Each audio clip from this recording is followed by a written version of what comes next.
Сәлеметсіздер ме? Бүгін біз сызықтық дискриминанттық талдау, қысқаша ағылшын тілінде айтқандай LDA туралы айтатын боламыз. LDA бұл жіктеу және өлшемдіктің төмендеуі үшін қолданылатын техника. Алдымен өлшемдіктің төмендеуін қарастырайық.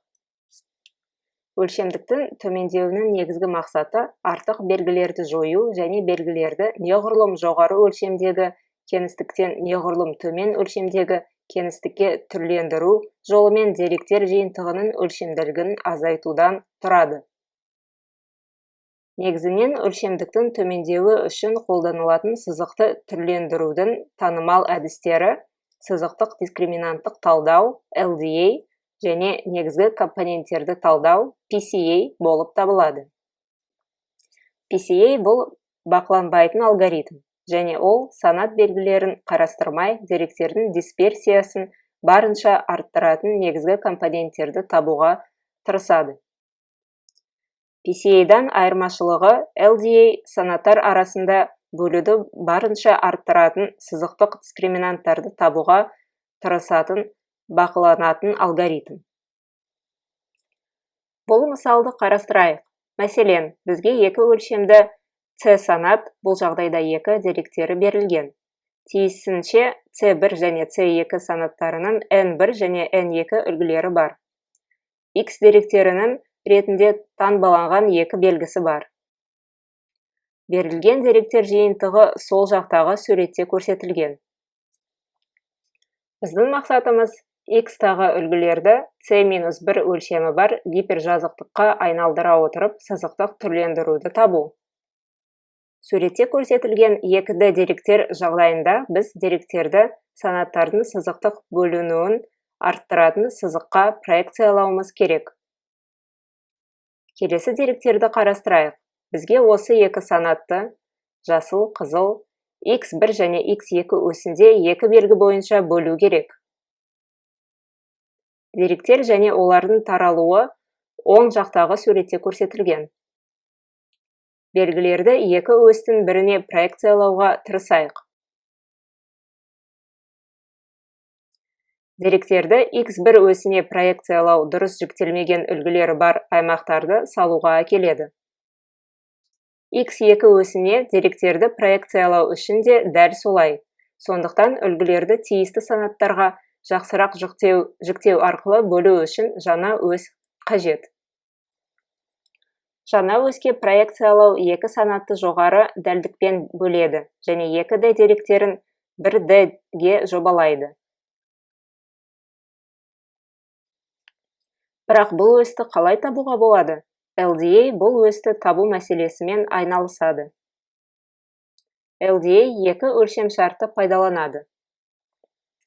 Екі санат үшін орташа мән арасындағы R қашықтықты барынша ұлғайтыңыз.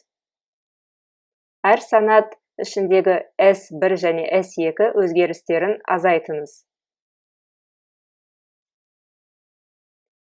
Екі өлшемді қамту маңызды. Енді LDA қалай есептеу керектігін табайық. Бізге келесі деректер жиынтығы берілген делік. Деректерді кесте түріне келтіреміз. Бірінші қадам әр санат үшін белгілердің орташа мәнін есептеу. Бірінші санаттың орташа мәнін табамыз. Осыған ұқсас, екінші санаттың орташа мәнін табамыз. Ковариациялық матрица реттелген деректердің екі жиынтығынан тұратын тиісті элементтері бірдей бағытта қалай өзгеретінін өлшейді. Біз бірінші санаттық ковариациялық матрицасын есептейміз. Біз екінші санаттық ковариациялық матрицасын есептейміз.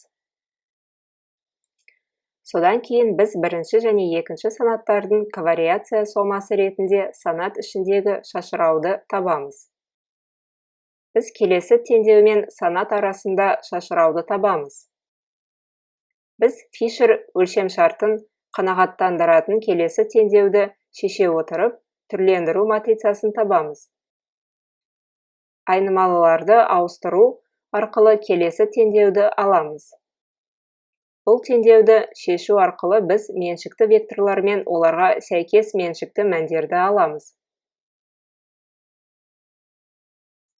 Ең үлкен мөлшерлі меншікті мәндер жаңа өске деректер проекциясын жасау үшін таңдалады. Бұдан әрі деректер алынған түрлендіру матрицасы арқылы жаңа өске проекциялануы мүмкін. Суретте біз ең аз және ең үлкен меншікті мәндерімен екі проекцияны көреміз.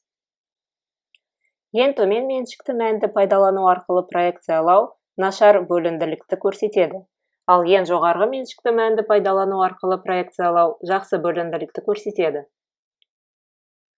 Өлшемді деректер жиынтығы үшін біз ең жоғары меншікті мәнді кей меншікті векторларды таңдаймыз.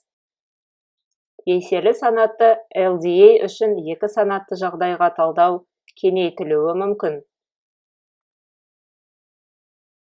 Біз барлық санаттар үшін жалпы орташа мәнді есептейміз, және жалпы орташа мәнге қатысты санаттар арасындағы шашырауды есептейміз. LDA оқу үлгілерінің саны көп мәндері бар деректер жиынтығы үшін шектелген болса, төмен өнімділікке әкелуі мүмкін. LDA деректер дисперсиясына емес, негізгі анықтаушы ретінде деректер жиынтығындағы санаттардың орташа мәніне көбірек сүйенеді. LDA деректерде Гаусс үлестірілімі бар деп болжайды. Егер бұл болжам дұрыс болмаса, деректер жиынтығының күрделі құрылымы сақталмайды.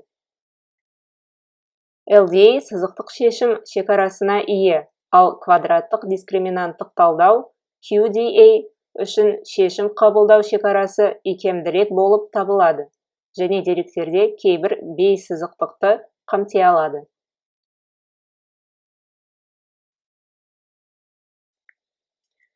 Біз LDA-ді өлшемнің төмендеуі үшін қалай пайдалануға болатынын қарастырдық. Енді біз LDA-ді жіктеуіш ретінде қалай пайдалану керектігін қарастырамыз.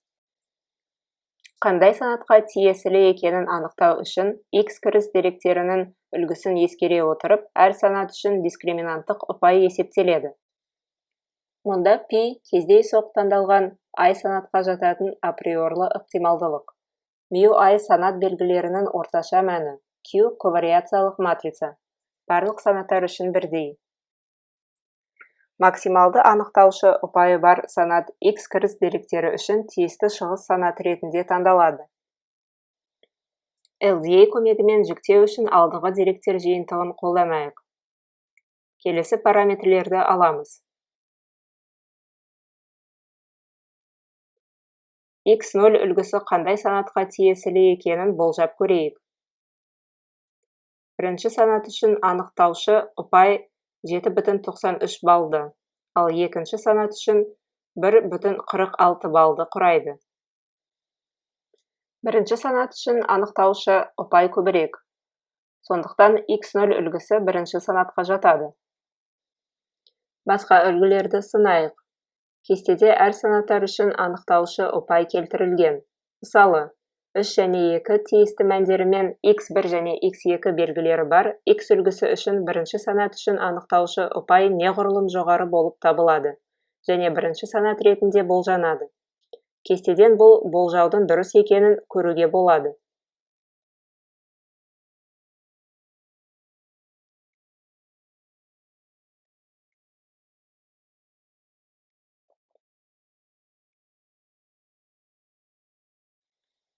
LDA жүктеу үшінде, өлшемдіктің төмендеуі үшінде пайдалануға болады. LDA санаттар арасында шашырауды барынша арттырып және санаттардың ішіндегі шашырауды азайта отырып, санаттардың бөлінгіліктін жақсартуға тырысады.